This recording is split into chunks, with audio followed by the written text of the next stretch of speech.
जय माता दी। मेरे सभी प्यारे दोस्तों, मैं लक्ष्मी शर्मा बड़ों को चरण स्पर्श, छोटों को प्यार और बराबर वालों को दिल से नमस्कार करती हूँ। आइए सुनते हैं इंदिरा एकादशी की व्रत कथा। श्री युधिष्ठिर बोले कि हे भगवान, अब आप कृपा पूर्वक आश्विन मास की कृष्णा पक्ष की एकादशी की कथा को कहिए। इस एकादशी का नाम क्या है तथा इस एकादशी के व्रत करने से कौन कौन फल मिलते हैं, सो सब समझाकर मुझसे कहिए। इस पर श्री कृष्ण भगवान बोले कि हे राजन, आश्विन मास के कृष्णा पक्ष की एकादशी का नाम इंदिरा है। इस एकादशी के व्रत के करने से नरक में गए हुए पितरों का उद्धार हो जाता है।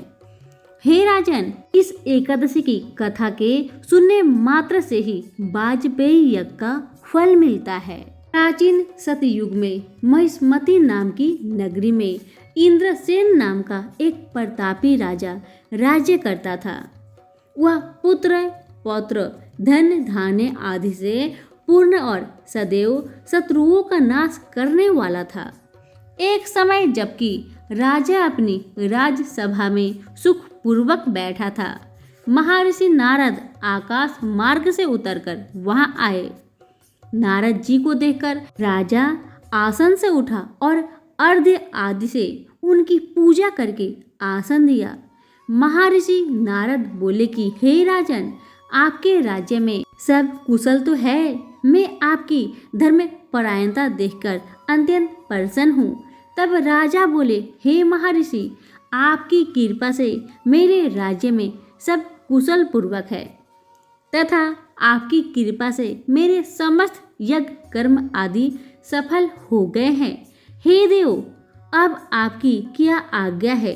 इस पर नारद जी बोले कि हे राजन, मुझे एक महान आश्चर्य हो रहा है कि एक समय जब मैं ब्रह्मलोक से यमलोक को गया था, उस समय यमराज के सभा के मध्य में तुम्हारे पिता को बैठे देखा। तुम्हारे पिता महान ज्ञानी, दानी तथा धर्म आत्मा थे। वह एकादशी के व्रत के बिगड़ जाने से यमलोक को गए थे। तुम्हारे पिता ने मुझसे तुम्हारे लिए एक समाचार भेजा है कि आप मेरे पुत्र के पास जाए। मेरे पुत्र का नाम इंद्रसेन है, जो कि महिष्मती नाम की नगरी में राज्य करता है। मुझे किसी पूर्व जन्म के बुरे कर्म के कारण यह लोक मिला है। यदि मेरा पुत्र इंद्रसेन आश्विन मास के कृष्णा पक्ष की इंदिरा एकादशी का व्रत करे और उस व्रत को मुझे दे दे तो मेरी मुक्ति हो जाएगी।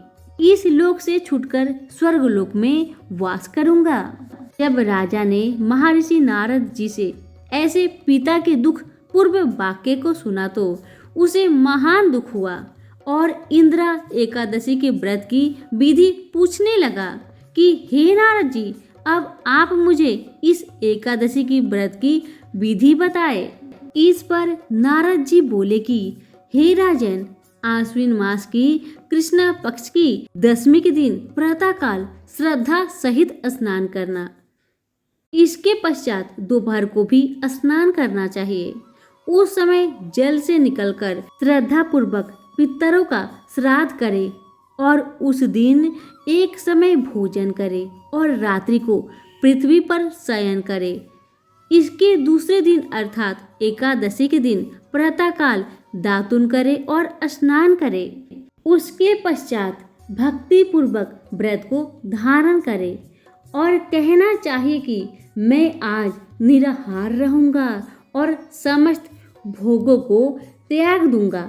इसके पश्चात कल भोजन करूंगा। हे भगवान, आप मेरी रक्षा करने वाले हैं। आप मेरे व्रत को निभाइए। इस प्रकार आचरण करके दोपहर को शालिग्राम जी की मूर्ति को स्थापित करें और उत्तम ब्राह्मण को बुलाकर भोजन कराए और दक्षिणा दे। भोजन में से कुछ हिस्से को गौ को दे और विष्णु भगवान की धूप दीप नैवेद्य आदि से पूजन करे और रात्रि को जागरण करे। इसके उपरांत द्वादशी के दिन मौन होकर बंधु बांधवों सहित भोजन करे। हे राजन, यह इंद्र एकादशी की व्रत की विधि है।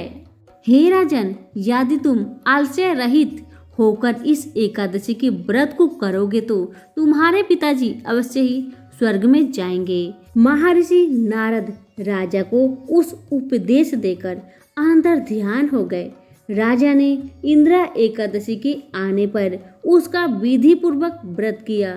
बंधु बांधव सहित इस व्रत के करने से आकाश से पुष्पों की वर्षा हुई और राजा का पिता यमलोक से रथ पर चढ़कर स्वर्ग को गया। राजा इंद्रसेन भी इस एकादशी के व्रत के प्रभाव से इस लोक में सुख भोगकर अंत में स्वर्ग लोक को गए। श्री कृष्ण भगवान कहने लगे कि धर्मराज युधिष्ठिर, यह मैंने तुम्हारे सामने इंद्र एकादशी का महात्म्य का वर्णन किया। इस कथा के पढ़ने व सुनने मात्र से ही समस्त पाप नष्ट हो जाते हैं और अंत में स्वर्ग लोक में जाकर वास करते हैं। प्रेम से बोले विष्णु भगवान की जय हो। कथा पसंद आने पर लाइक शेयर कमेंट जरूर करें। धन्यवाद।